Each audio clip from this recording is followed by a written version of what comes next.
Hey, Kyle, it's Chris Robinson. How are you, sir? I'm good. How are you doing? I'm doing well. I'm already excited. Barefoot in the Head. I know it's talked about a little bit about how quick this record came from the last one. You do seem to enjoy the bursts of music. It's not the first time you guys have been doing this, but I'd kind of be curious when songs come this quickly. Because I know, especially with your music, a lot of it probably gets road tested before it ever gets to the studio. Did these songs get that chance, or are we looking at more of something like a snapshot of the song's own youth? Yeah, I think the the previous record there were three songs, two on the Any Way You Love, and one on the EP that we had been playing. And in this case, yeah, these were all. I think the sort of the way to make it work is we came out of the last record, and I came home and just kept writing. I was just in a good place, and I think with a lot of the fear and anxiety and stuff in the world about things maybe beyond your control or whatever, maybe I was also digging deep into I felt like I just feel there's a lot of music to make and songs to write, so I just kept continuing through that.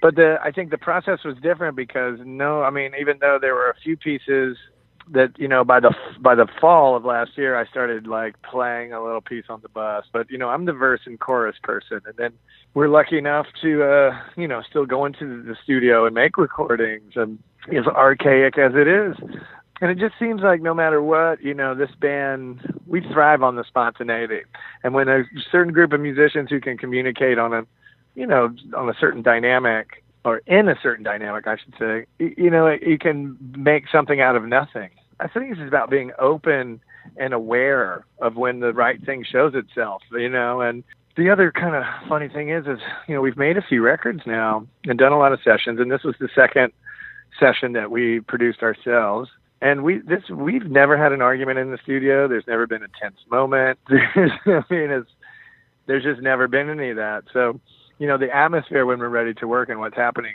should really be open and sincere and trusting, and I think when you lay that kind of fertile territory, that's where your imagination and your form of expression kind of, blossom, a lotus in the night, if you will. Right.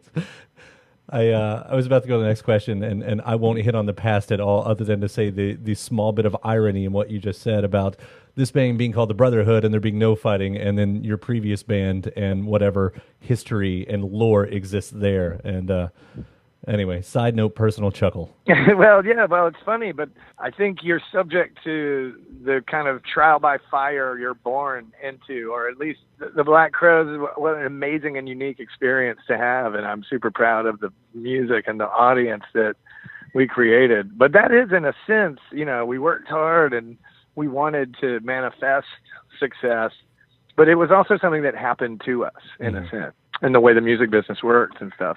So, if I'm the kind of person who, given the opportunity to do something else or something different, or something fulfilling to me on a different level, this is something, or at least my perspective of it, this is something that we've built, you know what I mean? So yeah, it's different, and the motivation's different, the parameters are different.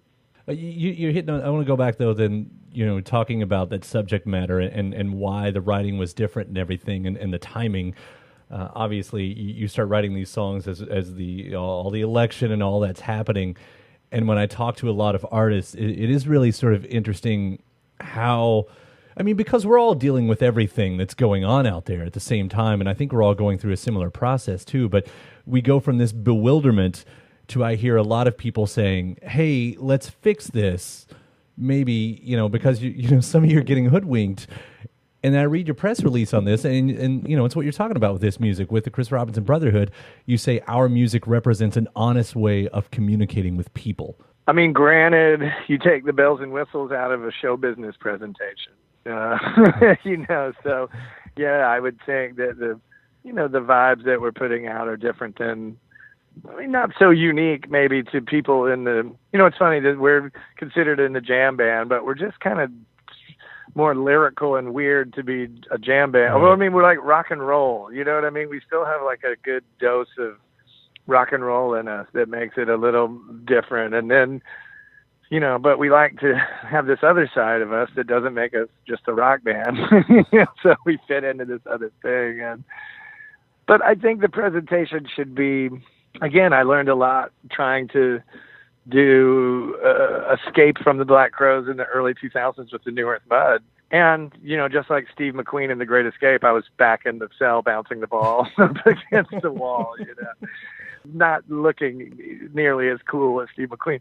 But, I mean, the reality is again, getting back to your perspective, was it a success or a failure? And like, to me, I'm not afraid to take the mistakes and look at them. And when it was time to begin something new, I really learned from the good stuff and the mistakes, So I think that's something that we've instilled in this too. I mean, this is a little mom and pop business.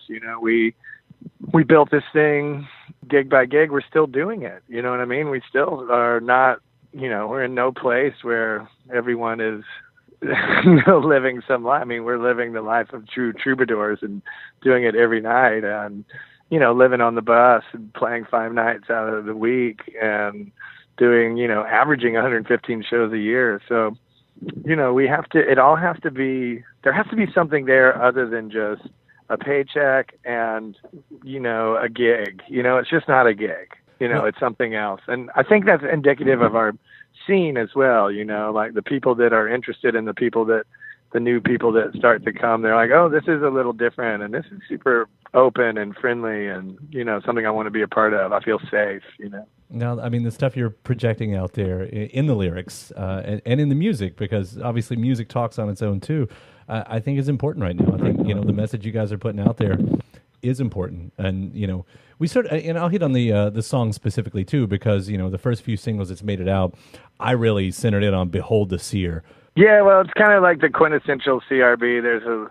There's a lot of stuff going on, and a lot of, hopefully the overall thing isn't too chaotic. If you have a nice rhythmic pulse, someplace that you like to be, everything again, like I was saying, you put things together. That song came together. I had the little opening riff and the kind of first little guitar solo and the verse, and then Neil threw in the chorus in like 10 minutes. And then Adam, when we threw that in, we played it around 2 more times, and then we got to where Adam's solo is, and I said, whatever you want to play, just go there and we'll follow you. And he did, and we were like, okay, well, that was that.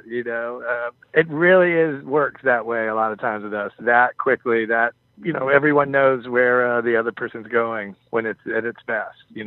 Yeah. And that line, we ain't got nothing to lose, it's only space and time. You have to hang your hat on something of some some philosophical idea. Right.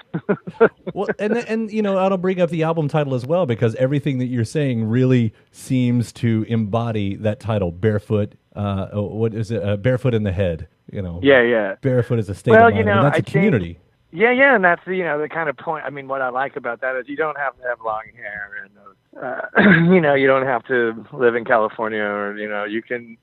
It's more of a readjusting your perspective. We're still talking about the same thing, and it's about what the whole. One of my great inspirations for this whole idea for the band, besides not wanting to be in the music business and dealing with people that don't live like me or think like me or love like me, they're not my tribe, not our tribe.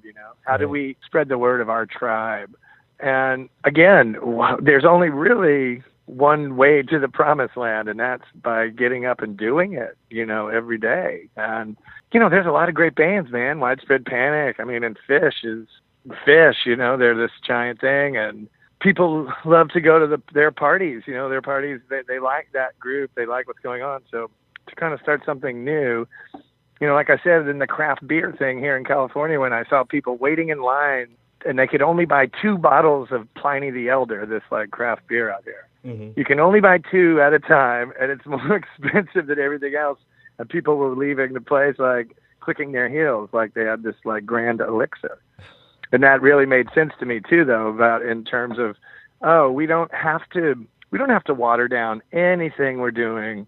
This can stay pure from the source and an authentic thing, as long as we want to keep it that way. Mm. And as long as you can make the sacrifices that it would take to work hard and put in the work and do the stuff without tremendous financial reward or fame or whatever, right? You have to be, that's where we get back to why you're in this band and why we're doing it, because there has to be some other motivation, and we know what that is. We're all lifelong weirdo musician people obsessed with music, making it, listening, our community, our friends, other musicians. So it's all one big ball of wax. Yeah. Well, I can say that, I was a fan first because of the songs, but it's for things like that. I mean, music on your own terms for, throughout your career, that's really gave me an honest respect for you and everything you do.